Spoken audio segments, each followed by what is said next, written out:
4, 3, 2, 1. Ça tourne, on est live avec Edgar Ulrich. Merci franchement de prendre du temps avec nous.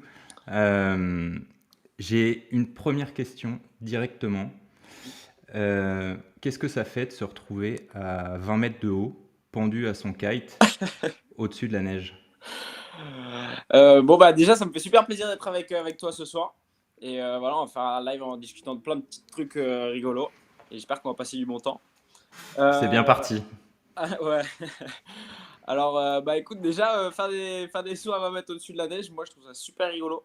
Parce que la neige c'est pas de l'eau, du coup t'as pas le droit à l'erreur et c'est un peu ça que j'aime bien et qui met un peu plus de piment et voilà, bien avoir confiance en son matos. Ça fait un peu peur tout le monde, mais finalement c'est pas si dangereux que ça et moi c'est mon nouveau kiff, quoi, c'est mon nouveau kiff. Alors on va creuser tous ces sujets et surtout si dans le chat vous avez des questions, n'hésitez pas à rejoindre la conversation parce que vous pouvez prendre part à la conversation.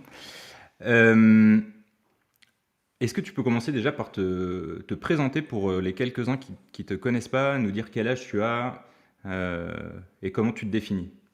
Allez, pas de souci. Bah moi je m'appelle Edgar Ulrich, je viens du sud de la France, à Hyères-les-Palmiers, à côté de Toulon. J'ai 20 ans, ça fait 10 ans que je fais du kite et ça doit bien faire 6-7 ans que je fais des compétitions déjà un peu haut niveau. Premièrement en freestyle et donc je me définirais d'abord premièrement comme un vrai freestyler dans l'âme, des figures vraiment techniques et maintenant petit à petit, ouais, ça fait 4 ans que je bouge doucement vers le big air qui est un peu plus l'avenir du kitesurf à mes yeux. Et voilà, du coup, j'ai une transition qui est un peu cool, plus de sensations, meilleure audience avec les gens, et c'est un peu plus vivant. Euh, pour en revenir du coup au sujet par lequel j'ai commencé, est-ce que d'une certaine manière tu es insensibilisé à la peur? Non, non, c'est faux. On a tous peur. Après, à des degrés différents, mais on a tous peur. Et moi, personnellement, c'est justement ça que j'adore. Avoir C'est peur? ouais, pour ça qu'on fait du sport extrême. C'est pour ça que tu as ce petit coup d'adrénaline. C'est pour ça que j'adore le kite, tu vois. Et ouais, donc on a tous peur. Et si on disait qu'on n'avait pas peur, bah, c'est des menteurs, ceux qui disent qu'ils n'ont pas peur. Alors, je vais commencer par te prendre au jeu de ta contradiction. Parce que j'ai vu, en fait, c'est marrant, c'est tombé complètement par hasard sur Instagram que tu as fait une publication sur les doubles loops qu'on commence à voir apparaître. Ouais, Et grosso modo, ce que j'en ai compris, et dis-moi si je me suis trompé, tu disais là, c'est plus de la sensation, de la bonne sensation, quoi. On est trop dans le danger. Il est temps que ça s'arrête. ouais, exactement. Exactement. En fait, tout ce qui est possible sur la neige n'est pas forcément, enfin, est possible aussi sur l'eau, mais dans des conditions vraiment très limitées. C'est-à-dire que tu vas avoir besoin d'une 7 mètres ou d'une 6 mètres carrés pour faire ce que un peu la tendance veut en ce moment, les double loops, les S-loops. Et on a vu tous les pro-riders un peu se pencher là-dessus. Et moi, même si je fais des trucs un peu fous à la neige, je préfère rester sur la neige pour le faire. 20 mètres au-dessus de la neige, c'est pas la même chose que 20 mètres au-dessus de l'eau. Mais ça, c'est Euh, marrant ce que tu dis parce que, euh, ok, à ces vitesses-là, l'eau, ça tape, mais 1000 fois moins que la neige. ouais, et ben il y a certains principes qui font que c'est totalement l'inverse et c'est beaucoup plus safe sur l'eau, sur la neige, Sur la neige? excuse-moi. Ben, je vais te demander de nous détailler ça parce que là, celle-là, je l'attendais pas, hein. Ouais. Et bah écoute, c'est très simple. En fait, quand tu sautes sur l'eau, déjà, tu as un vent qui est complètement horizontal, linéaire.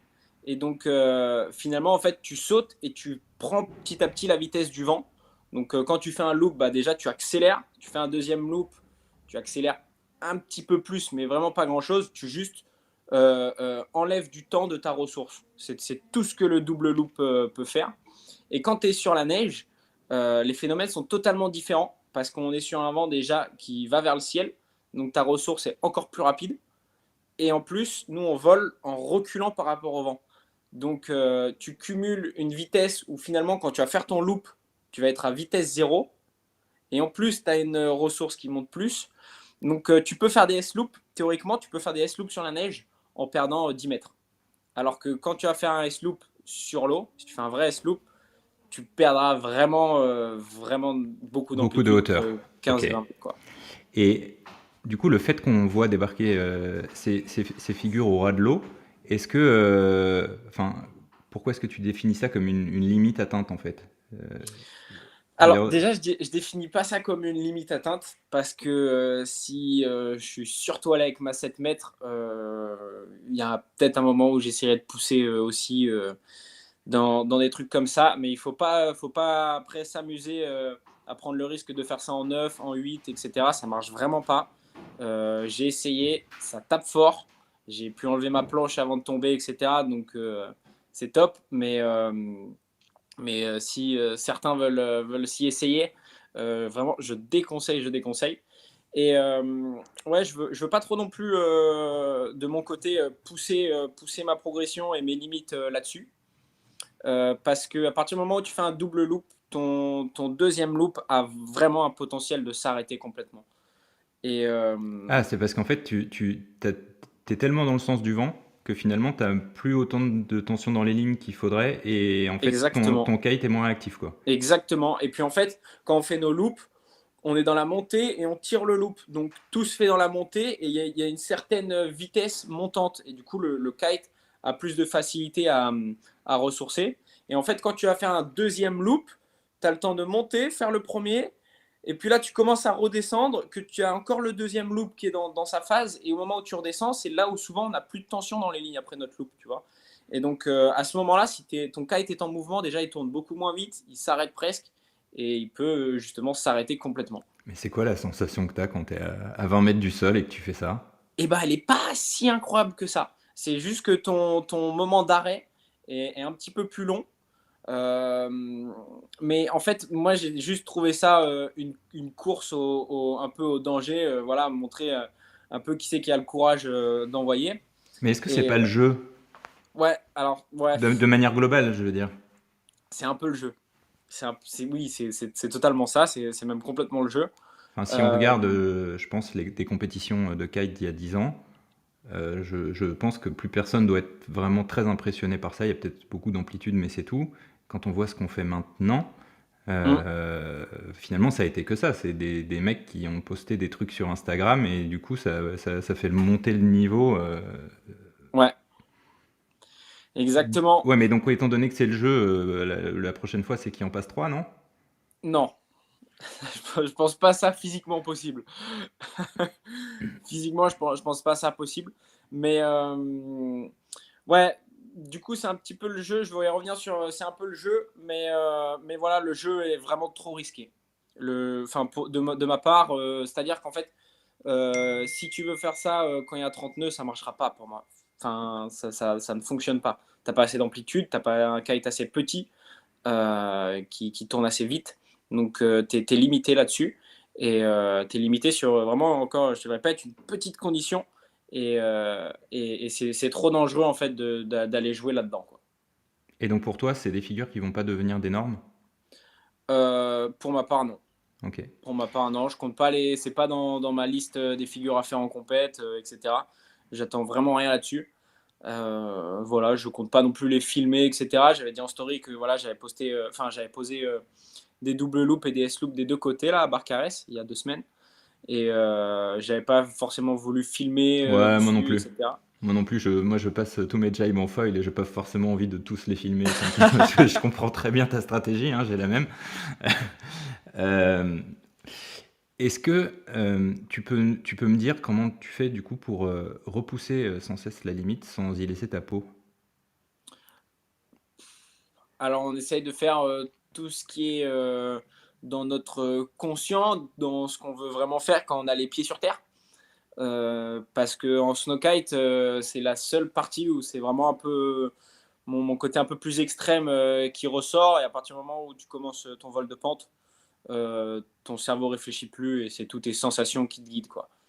Et il faut pas d'ailleurs, parce que je pense que si tu te mets à te poser des questions sur la situation, tu te dis c'est absurde. Exactement. Exactement. Les gens me demandent, mais tu penses pas que ton kite il va péter en l'air, etc. Je dis, bah, je fais confiance à mon kite à 100%. Il est un peu préparé pour ça. Donc, si j'ai tout confiance en l'air, c'est pour pas se poser de questions. Et c'est pour ça que c'est un grand kiff. Et après, tu peux partir. Une fois que tu as de la hauteur, tu pars sur ce que tu veux, quoi. Quand tu dis que ton kite est préparé pour ça, toi, tu as des kites spéciaux ou le kite d'une manière générale est là pour encaisser des contraintes extrêmement fortes et tu sais que tu es loin de ces contraintes?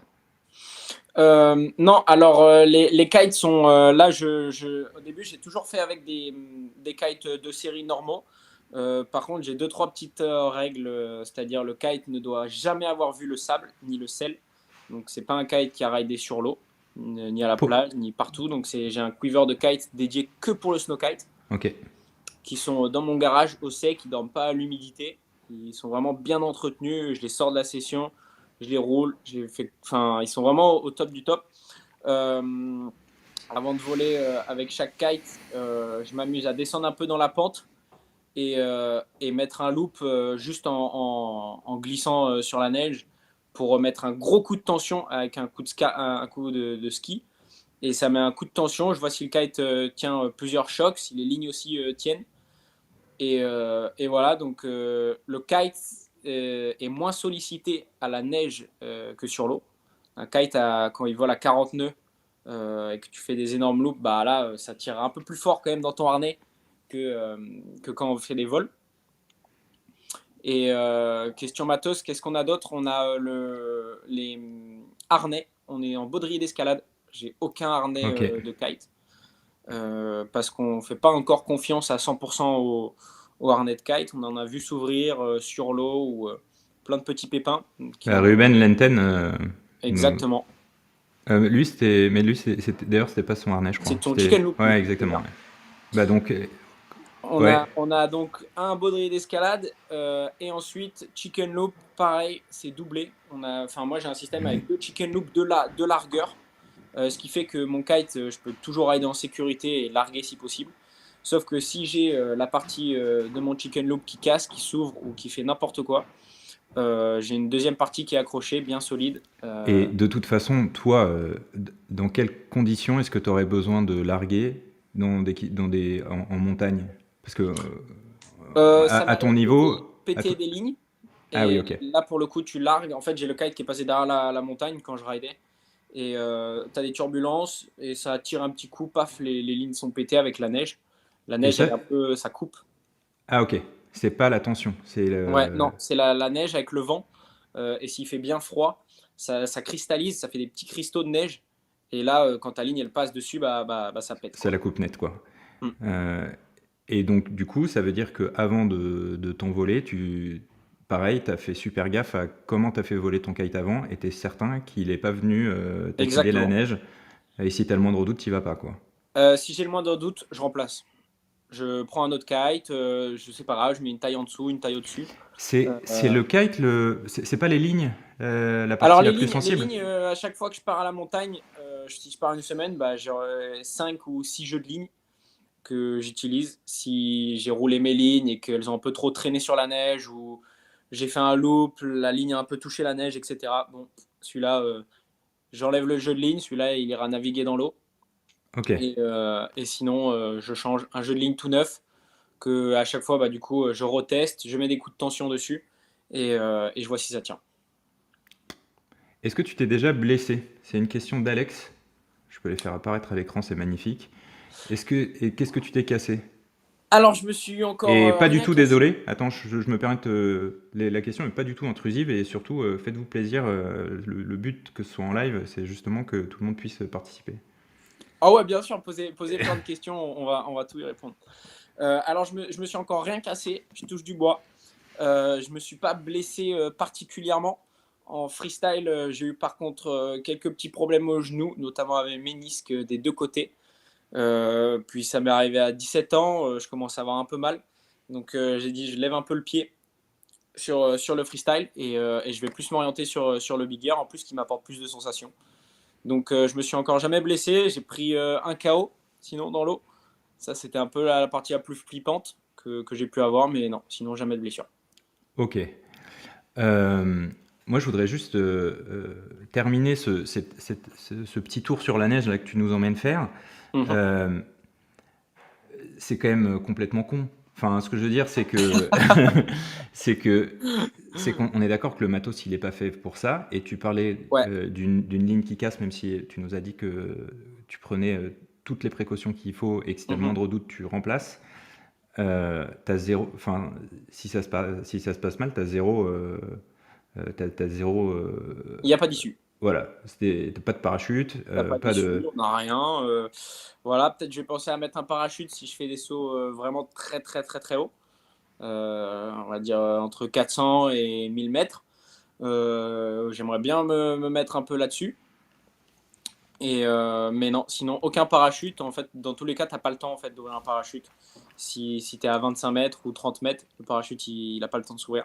Et du coup, Antoine pose une question que j'avais envie de te poser aussi. Est-ce que Duotone et tes sponsors en général te disent pas, on a besoin de toi vivant, arrête tes exploits là. Si, un petit peu. Jotun sont toujours à fond derrière moi. Ils adorent aussi ce que je fais sur la neige. Mais voilà, ils me disent pas de prise de risque. On préfère voilà, t'envoyer des jeux de ligne, etc. Pour être sûr que tu sois en sécurité. Donc ils jouent vraiment le jeu aussi de leur côté. Et pour que tout se fasse voilà, le plus en sécurité. Et voilà. Ouais, mais quand tu dis pas de prise de risque, je veux dire, encore une fois, si vous les avez pas vus, allez les voir. Quand on te voit perdre 20 mètres d'un coup parce que t'envoies un S-loop et que t'es je sais pas quelle hauteur, tu peux pas te dire non, non, c'est bon, j'ai changé mes lignes ce matin, là, je suis pas du tout en train de prendre un risque. Ouais, Est-ce mais que, et alors, et du coup, attends, je vais pousser du coup la question plus loin. Et vraiment, je te le souhaite pas. Et en plus, tu as l'air trop sympa. Et j'espère que j'aurai l'occasion de t'offrir une bière, un de ces quatre. allez. Ce serait vraiment trop con et mauvais pour l'image de la marque, du coup, que ça finisse mal, quoi. Ah oui, oui, complètement. Complètement. Voilà, après, c'est un peu impressionnant aussi pour les gens parce que je suis le seul jeune qui aussi médiatise pas mal. J'adore montrer aux gens un peu ce que je fais. C'est vraiment ma passion, mon truc. Donc, je médiatise énormément. Mais en attendant, enfin, il y a des riders à la montagne qu'on ne connaît pas, qui sont un peu plus âgés que moi, etc. Et il y a plein de riders qui sont encore plus fous, beaucoup plus forts sur la neige, Mais euh, qui communique pas. qui communiquent pas. Et ça fait 15 ans qu'ils volent et il n'y a rien eu. Ok. Tous les accidents en fait qu'on a pu avoir dans le monde du snowkite, c'est des gens qui ont voulu reproduire entre guillemets ce que les pro riders faisaient, des énormes vols de pente, etc. Sauf que bah, avoir son contrôle quand tu es à 5 mètres au-dessus du sol, c'est cool, mais quand tu es à 25 mètres, des fois tu peux perdre vite tes moyens. Donc c'est là où ça a commencé à être dangereux pour certains. Et les casses de matériel qu'on entend également au snowkite, c'est tous les gens qui viennent avec le matos qu'ils utilisent sur l'eau à la neige. Donc le D'accord. matos qui a beaucoup navigué, 1 an, 2 ans, et forcément, bah, ça arrive que ça pète sur l'eau, bah, ça arrive que ça pète sur la neige, pareil. Pourtant, on n'entend pas tant que ça parler d'accidents. Enfin, s'il y avait des décès de kitesurfers en vol de pente, on entendrait parler, quoi. Oui, non, enfin, moi j'en ai, enfin, j'ai entendu parler d'accidents, etc. Mais aucun décès, rien. Après, nous, sur les spots, on essaye de sensibiliser à fond. Je sais qu'il y a Lolo BSD, Laurent Guyot, qui fait vachement de coaching de snowkite. Il y a Alex Robin aussi. Et tous ces gens-là sur le spot, ils sont agréables, ils communiquent avec vous, ils vous expliquent plein de règles de sécurité, etc. Et voilà. Quand tu Donc vois les, c'est bon vivant et c'est surtout très protéger un peu le kitesurfer lambda qui veut découvrir ce sport en montagne. Et alors effectivement, moi j'en ai fait il y a 2 ans et Mmh. j'étais très content d'être sur une petite pente bien douce. Et quand je vois ouais, les angles que vous prenez, c'est assez incroyable, quoi. Euh, alors j'ai une super question d'Alex qui du coup slash. Ouais. C'est quoi ton prochain défi figure ou compétition est-ce que tu voudrais participer au Megaloop Challenge? Grosso modo, c'est quoi le next step pour Edgar Ulrich? Ulrich, pardon. Ben écoute, j'ai pas forcément de point de vue figure, j'ai pas exactement de projet particulier. Voilà, ça vient de temps en temps, en fait, comme ça. Je me dis, bah, des fois, je rajoute une réception handle pass après un loop, etc. Là, je suis en train de me pencher un peu plus dessus. Mais ouais, c'est un peu aléatoire en fait. On va essayer de mettre le plus de rotation possible avec plus de rotation de la planche, puis le plus de rotation du kite, quoi. On va mixer en fait tout ce qui est possible. Ok. Et d'être, enfin surtout mon défi un peu en règle générale, c'est vraiment d'avoir toutes mes figures à 100% et d'être régulier avec une confiance en soi maximum. Et ça, c'est vraiment le plus important dans les sports extrêmes, je pense. Donc voilà. Et pour le Megaloop Challenge, ils ont sorti une vidéo là avec des riders invités. Il y a également 6 places à prendre en tant que rider non invité. Donc ouais, je vais essayer de sortir une vidéo d'ici 2 ou même 3 jours pour pouvoir me qualifier et essayer de participer. Ouais, ce serait top. Ok. J'ai quelques questions qui sont tombées, on les traitera après. Qu'est-ce que tu fais à part kitesurfer? Bah, Enfin, c'est peut-être d'ailleurs, c'est peut-être, tu peux répondre, c'est ce que je fais, mais est-ce que tu es étudiant dans quelque chose d'autre? Est-ce que tu non. bosses? Est-ce que... Alors bah, je vais vous raconter un petit peu ma vie, Bah, prends ton temps, hein. ma vie étudiante et professionnelle. Euh, voilà, j'étais lycéen et à la fin de mon lycée, on a discuté un peu avec mes parents et voilà, ça s'est dit que bon, ils me finançaient 2 ans de carrière sportive et si au bout de ces 2 ans, j'étais pas autonome financièrement, bah, fallait aller bosser ou retourner faire des études ou quoi que ce soit. C'était quand ça? Et donc, j'ai passé mon bac en 2020. Et donc là, on Juillet arrive à 2000. la, Ouais, on arrive à la fin. Ah non, on arrivera du coup à la fin des 2 ans en juillet là. ouais. Alors on est comment là, niveau thune? Et là, bah, ça fait à peu près 6 mois que pour l'instant, je suis autonome financièrement. Bravo. Est-ce que tu peux nous Je, dire comment? Ça m'intéresse pas d'avoir les montants, mais en revanche, ça m'intéresse toujours de. Et je pense que c'est des infos qui peuvent servir. Tu vois, il y a des gens là qui me disent comment est-ce qu'on peut faire pour progresser techniquement, mais ça intéresse quand même pas mal de savoir comment est-ce que tu te rends. Voilà. Donc on s'en fout des montants, mais en revanche, le comment est intéressant. bah, c'est tout grâce aux sponsors, en fait. Moi, je suis rémunéré par Duotone maintenant et du coup, ça me permet de vivre un petit peu, faire mes voyages. Je vis encore, par contre, chez mes parents, en fait, le temps où je suis en France, parce que je suis tout le temps en déplacement et si je Hmm. me prendrais un appart, ce serait pas vraiment utile pour moi. Et puis en plus, je bouge beaucoup dans mon van, je vais à Montpellier m'entraîner. En fait, je vais vraiment là où il y a du vent. Donc pour moi, avoir pour l'instant une base et un appart, ce serait juste une perte de temps, une perte d'argent. Et, euh, et donc, ouais, bah, au bout de 1 an, finalement, après mon bac, j'étais un peu autonome financièrement. Et c'est pour ça que, bah, du coup, je peux vivre pleinement du kitesurf et me consacrer encore plus à ma passion et à mon projet Extraordinaire. sportif. Bravo. Est-ce que, euh, est-ce que ton projet sportif, justement, il t'implique une discipline particulière, que ce soit sur des entraînements à l'extérieur ou, et tu vois, c'est marrant, c'est une discussion que j'avais eue avec Théo Dramcourt qui disait non, mais le kite, ce sera toujours utile et tout, et maintenant, il boit plus d'alcool, il mange très peu de viande, et enfin, tu vois, il se prépare Hum, hum. comme un athlète, quoi. Est-ce que c'est la même chose? Plus ou moins. C'est-à-dire que niveau soirée, etc., après, moi, j'ai jamais été trop intéressé dans les grosses soirées, les trucs comme ça. Beaucoup moins que la plupart de tous les jeunes aujourd'hui. Donc, c'est pas mal pour une carrière sportive, je pense. L'alcool, oui, pas trop d'alcool. Je bois aucun alcool fort. De toute façon, je suis pas fan de ça. Et question bouffe, je mange pas trop, enfin plutôt sainement. Euh, assez régulier sur les repas, etc. Donc le plus important aussi pour moi, c'est le sommeil. Bien Ok. dormir. toujours être à jour, ne pas aller à l'eau fatigué, éviter toute blessure. C'est très important pour un kitesurfer. Mais par contre, je suis vachement tranquille sur les préparations physiques en dehors du kite. C'est-à-dire que tout ce qui est musculation, etc., moi, je dis honnêtement, je suis carrément pas dedans. Ok. Aller à la salle pour faire du muscle, du renforcement, etc., c'est pas mon truc. Ouais, c'est pas ton truc, mais est-ce que c'est pas nécessaire non plus?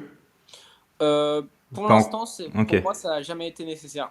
Enfin, vraiment, je parle personnellement. Je sais qu'il y en a qui ont besoin de ça pour se sentir mieux sur l'eau, etc.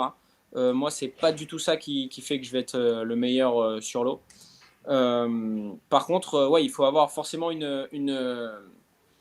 un minimum d'entraînement et de conditions physiques pour pas se blesser également. Et chez toi, elle se fait naturellement par la pratique du kite, en fait.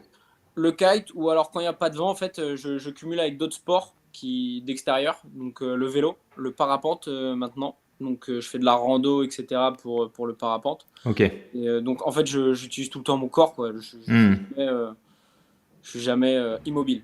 Incroyable. Incroyable. Moi, je suis à l'opposé de ça avec ma vie de cadre. Et effectivement, je me rends compte à quel point c'est pas bon, quoi. Euh,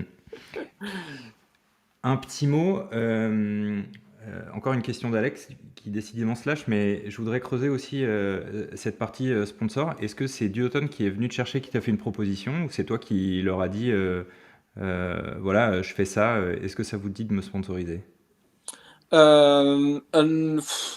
Bah, je vais vous expliquer alors comment ça s'est passé pour ma part. Euh, Moi, j'ai toujours ridé avec des kites. Bah, à l'époque, c'était North Skateboarding. Et, euh, et j'ai toujours ridé avec des Norse quand j'ai appris, etc. Et puis petit à petit, en fait, tout est venu en fait de fil en aiguille tout seul. Je me suis beaucoup entraîné. J'ai rencontré le Pôle Espoir à hier. Donc j'ai participé à mes premières compètes, etc. Donc je passais par un shop et du coup j'ai acheté mes kites. Et puis petit à petit, bah, du coup, ils m'ont fait des petits tarifs, voilà, si je faisais un peu de promo, etc. pour eux. Donc en fait, tout vient naturellement, se fait au début à petite échelle. Et au fur et à mesure, bah, voilà, en progressant, en faisant des compètes. En fait, j'ai jamais été très demandeur de sponsors et j'aime pas trop ça. Je suis pas très bon dans ça non plus. Euh, je fais du kite parce que c'est ma passion et je kiffe ça. Donc déjà, si j'ai des sponsors, bah, moi, ça me fait trop plaisir qu'ils me permettent de vivre de ma passion, quoi. Et donc, ouais, c'est en m'entraînant que petit à petit, bah, en fait, j'ai plus été sponsorisé par le shop, mais bah, après par Jotun. Et puis voilà. Et du coup, comment ça se passe? Tu as des contrats d'un an, de 2 ans, de 3 ans? Là, t'es... Là, j'ai des contrats de 2 ans qui se D'accord. négocient tous les ans, etc. Ok. Euh, Est-ce que cette vie-là, tu as l'impression de faire des sacrifices, tu vois, tu parlais de bouger tout le temps, euh, et de pas passer suffisamment de temps avec ta famille, tes amis, voilà, d'être toujours à droite et à gauche et de passer à côté de Mhm. trucs. Bah, c'est un peu le seul sacrifice qu'on fait.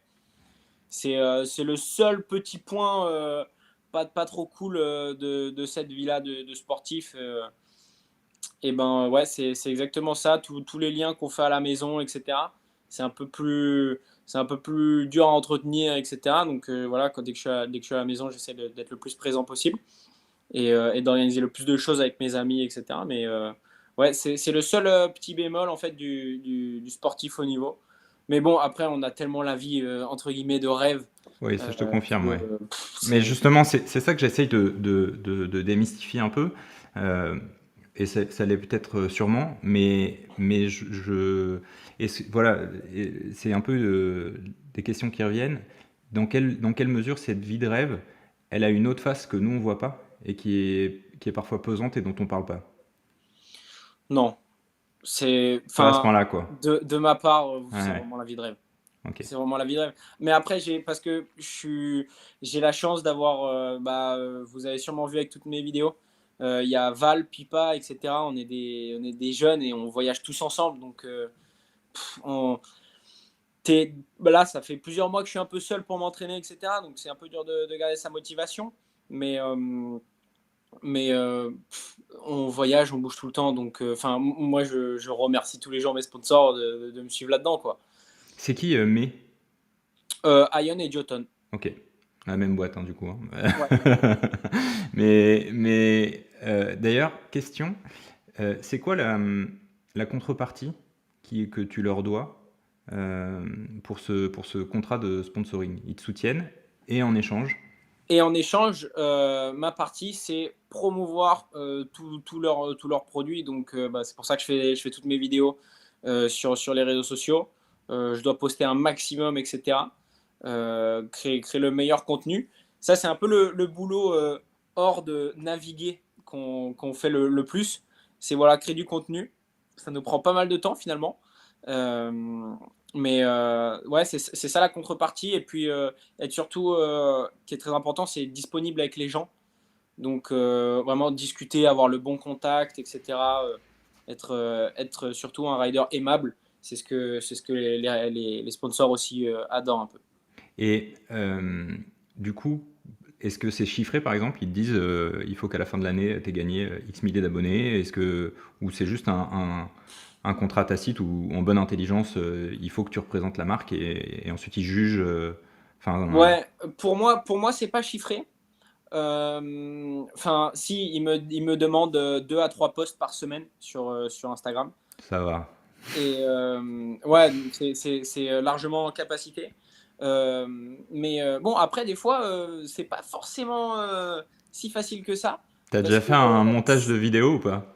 Comment? Est-ce que t'as déjà fait un montage de vidéo? Oui, oui, bien sûr. C'est moi qui fais tous mes montages quasiment. Ok. Ah oui, parce que ok, donc t'as des posts un peu plus travaillés que juste Oui, la photo ou le plan séquence de la chute. Parfois, ok, ouais. tu C'est moi qui fais tous mes réseaux ok, sociaux tout seul. ok.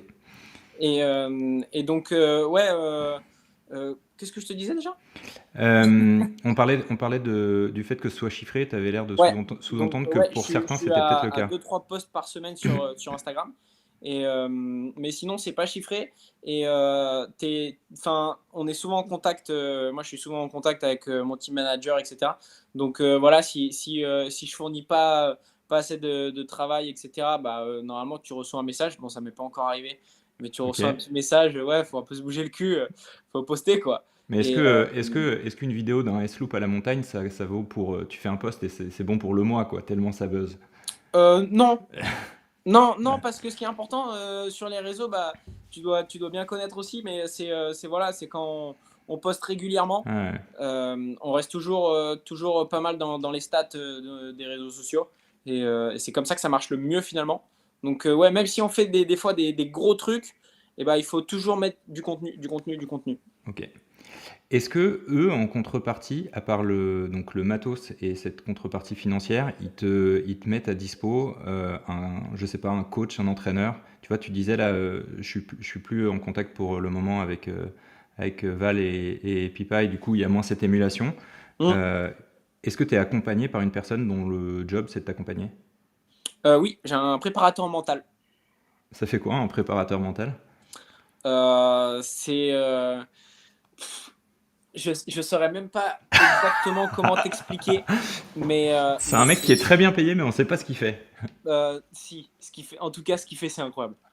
Ce Ben qu'il fait, c'est raconte. incroyable parce que, en fait, ouais, mon préparateur mental, c'est pour toute la partie vraiment qui se passe dans ta tête, la confiance en soi, la motivation, les peurs aussi. Moi, bah, quand on a dit au début, j'avais pris un KO dans l'eau. Bah, c'était sur une figure particulière. Et ben, impossible de faire la figure pendant 2 heures. Ouais, bien Et j'ai sûr. commencé à travailler avec ce préparateur mental, et au bout de deux séances, bah, ça y est, ça revenait. Tout revient. Donc c'est vraiment un peu pour des fois des traumatismes, ça aide vachement. Et en fait, garder toujours sa motivation, la persévérance, le travail. Donc ça apporte encore un peu de sérieux, et moi, enfin, je sais que j'en ai besoin. Mais comment il t'a débloqué, par exemple, pour ce cas particulier? Comment ça se Alors, passe? ça c'est la fédé.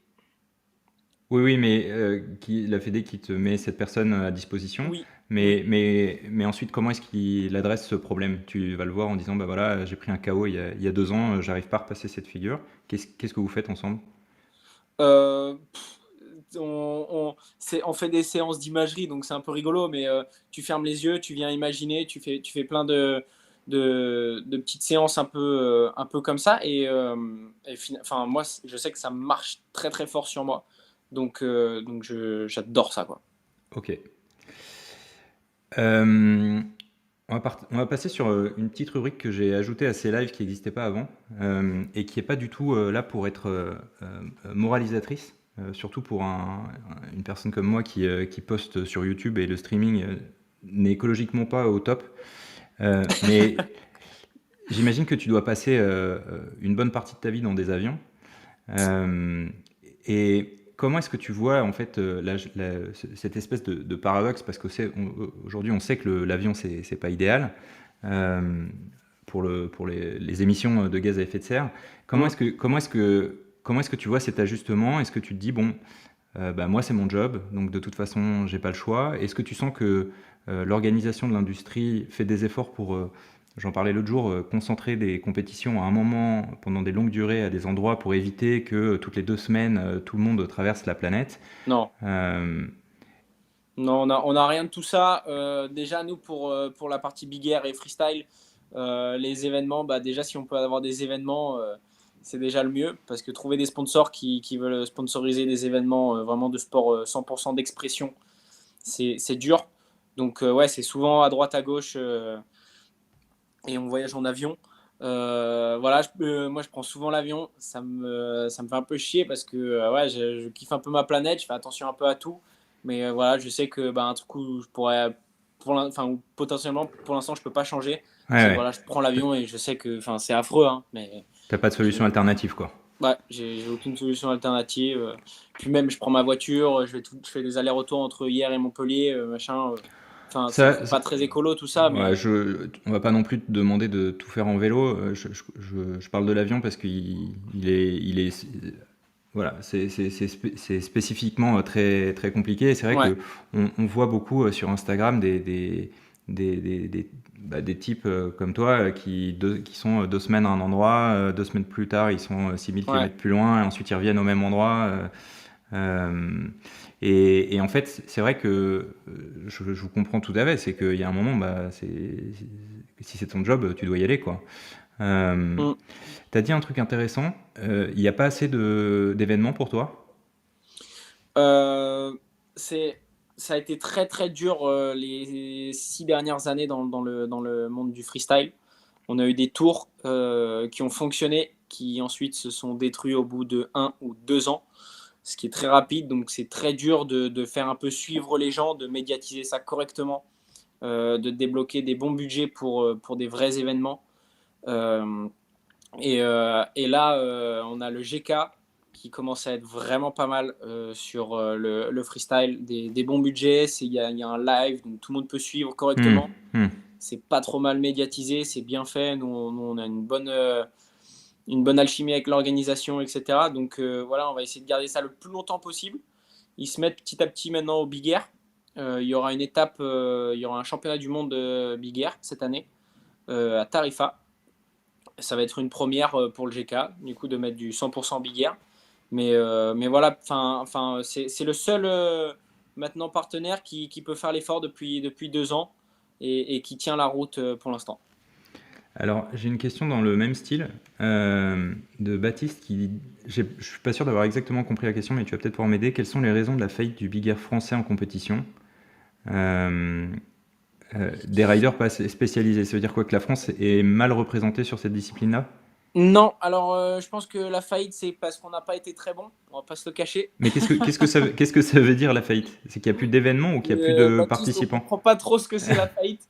Mais en tout cas, ouais, on n'a pas été très bon. Moi, sur le Big Air Kite League, je suis pas présent parce que je crois pas trop en ce tour.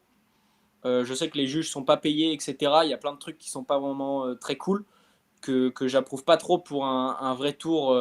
Si on fait un vrai tour et les choses correctement, ben on doit commencer par payer ses juges et rémunérer les gens qui travaillent.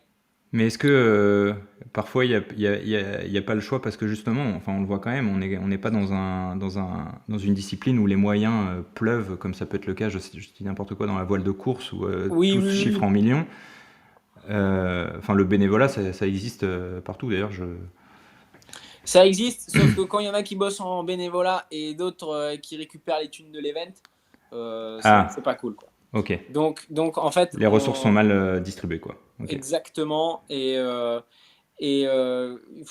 Enfin, c'est un peu des histoires un peu à la con, mais du coup, voilà, je suis pas trop ce tour. Je suis surtout les événements du Big Air Kite League qui sont faits par les vrais organisateurs. Donc, le Lord of Tram, je pense notamment à Tristan, Tristan Atu, qui organise tout son event lui tout seul et il le fait vraiment à fond. Donc, ouais, des events comme ça, j'y vais et j'y passe du temps. Il y a le Full Power Tarifa aussi. Et ça, c'est des étapes du Big Air Kite League Tour. Mais voilà, c'est fait par les organisations. Là, c'est l'organisation française Lord of Tram. En Espagne, c'est le Full Power Tarifa. Et voilà, c'est pas l'organisation du Big Air Kite League. Petite précision, donc c'était hyper intéressant d'ailleurs ta réponse. Et ce qui est intéressant aussi, c'est que sa question, c'était bien donc l'autre facette, c'est pas beaucoup de riders présents en compétition, Ouais, peu de podiums et des éliminations assez rapides. ouais. Écoute, Baptiste, on n'a pas été très fort au quota. Voilà, moi, j'ai pas eu. J'ai raidé correctement. J'ai souvent des moments où j'ai des petits creux en compétition par la pression, etc. C'est aussi pour ça que j'utilise mon coach mental.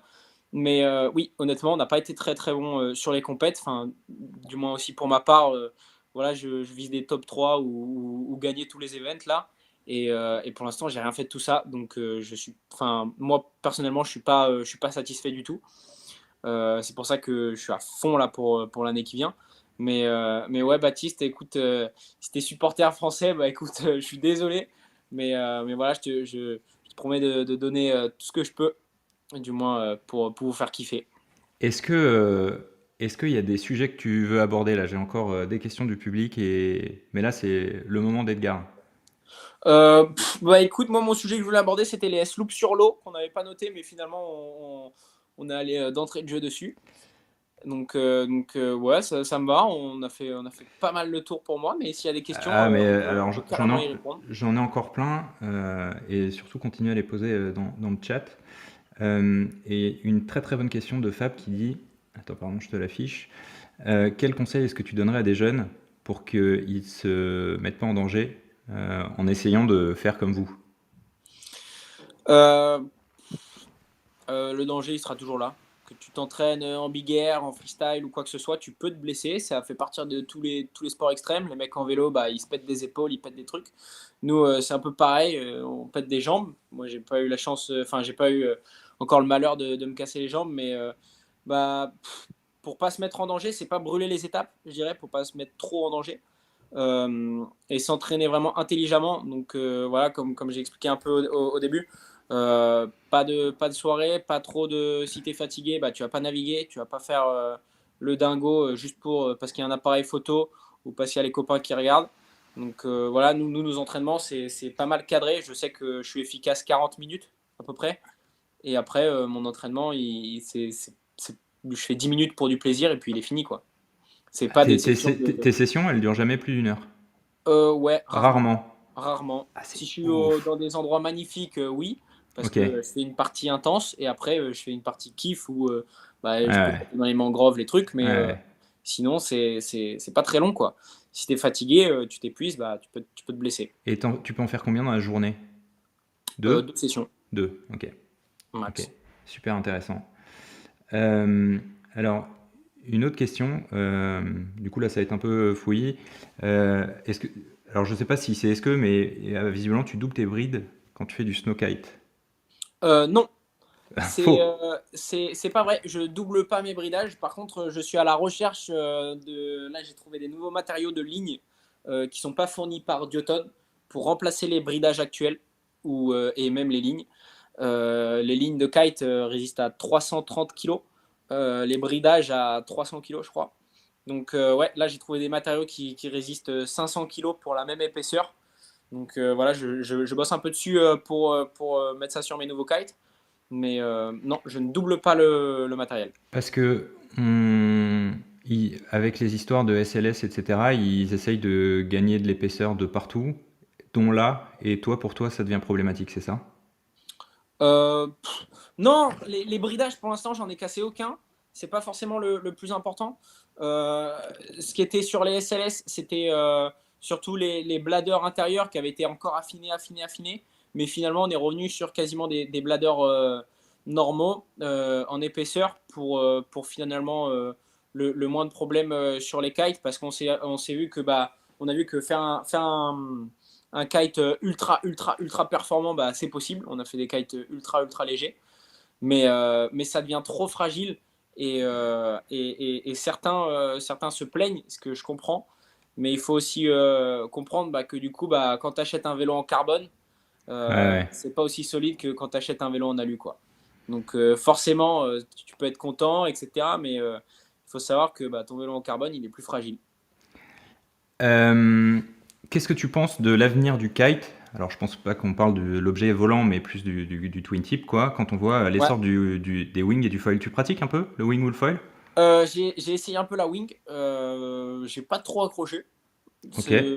Enfin, Est-ce que, comme moi, tu n'as pas réussi? si, j'ai réussi. J'ai réussi, j'ai appris à sauter et tout, même nickel. Allez, donc ça la ramène Mais, en plus. mais c'est pas mon truc. Enfin, manque de sensations pour l'instant. Et en fait, je suis un peu un flemmard. Donc, je trouve que ça épuise vachement les bras. Euh, t'es dans l'eau, machin, les water start, c'est plus dur, quoi. En kite, je pars, je fais mon water start, ça me fatigue pas, quoi. Je peux en faire 70 dans la session, ça va, quoi. Et donc, ouais, la wing, j'ai pas trop kiffé. Le foil, si, j'en fais quand le vent est très léger. Enfin, j'en fais très rarement, du coup. T'as quoi Mais comme foil? j'avais un foil. Je suis trop mal. Et j'ai un ami qui est arrivé, mais il va avoir besoin du coup avec mon père. Et le foil, j'avais un Carve 1250 de Jotun, qui est Ok. super top pour Allez, doucement. chiller un peu, les trucs comme ça. Ouais. Et moi, j'aimais bien faire un peu des sauts dans tous les sens, donc ça, je kiffais.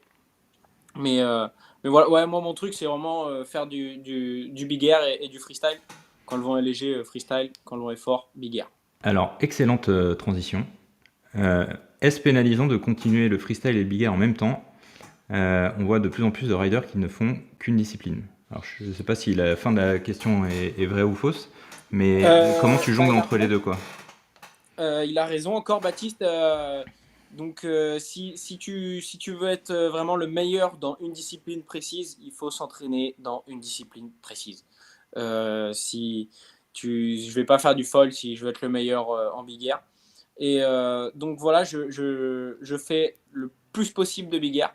C'est-à-dire s'il y a 20 nœuds, c'est pas forcément l'idéal non plus pour freestyler. Moi, je suis léger, donc c'est un peu fort. Mais je peux pas faire des super loops non plus. Donc je vais mettre une session de board off. Et 100 fois dans la session, j'enlève ma planche, je la remets, j'enlève, je la remets. Et ça, par exemple, c'est des trucs pour s'entraîner. Et après, ouais, quand le vent est vraiment léger, dans tous les cas, je ferai du freestyle parce que le big air n'est pas possible. Mais s'entraîner en freestyle quand le vent est fort, ça va être un profil de freestyler à 100%, quoi. Ok, ok. Lâchez-vous dans les questions. On arrive à la fin des miennes. C'est quoi le futur d'Edgar? Toi, dans 10-15 ans? J'en ai T'auras aucune quel idée. âge? T'auras 35 ans? T'auras mon J'en ai âge. aucune idée. Ouais, j'en ai 35 ans. J'en ai aucune idée. Moi, pour l'instant, j'adore ce que je fais. Pour moi, c'est que le début. Et je compte pas m'arrêter là. Je compte faire plein de trucs dans le kite, des trucs un peu fous, des trucs, ça, je kiffe. C'est vraiment mon trip. Et, euh, et donc, je pense que tant que ma carrière sportive fonctionne, tant que mon corps fonctionne, je pousserai à fond là-dedans. J'aimerais bien me mettre à faire un peu de business en ligne à côté, Ok. vu que les jours où on n'a pas de vent, si on a déjà créé du contenu ou des choses comme ça, on a un peu de temps libre. Tu penses à quoi? Pour l'instant, j'en ai aucune idée. Ok, mais une activité que tu puisses faire avec une Ouais, connexion juste, internet et un laptop, quoi. voilà, Internet, comme ça, je peux faire mon activité de partout sans avoir trop de contraintes. Et voilà. Euh, Écoute, Edgar, merci infiniment pour ces 49 minutes 40 de plaisir. Je te confirme ce que je te disais au début sur la fréquentation du live, c'est le plus gros de la chaîne, je le savais. Ah, c'est cool ça. Merci de nous avoir accordé du temps et j'espère qu'on aura l'occasion de se croiser sur un spot en chair et en os parce que ces lives à distance c'est très sympa mais ça remplace pas le fait de se voir. Ouais. Et voilà, petit rappel, Projet Folie Leader, je l'ai pas rappelé sur cette chaîne, c'est une levée de fonds pour les enfants qui sont malades. Et donc, si vous avez envie de faire un don, il y a un lien qui vous attend en description. Edgar, merci encore. Je te laisse le mot de la fin. Bah, merci à toi surtout. Moi, je découvre les lives, c'est la première fois, mais c'est trop cool. Donc, à refaire. Et ouais, à se voir sur le spot pour qu'on discute encore plus. Et voilà. Et dans les commentaires, on espère tous vous voir bientôt sur l'eau, etc. N'hésitez pas à venir nous poser des questions sur les réseaux sociaux, etc. On est vraiment, euh, on est vraiment à disposition. On peut vous répondre à tout. Donc voilà. Merci infiniment. À très bientôt.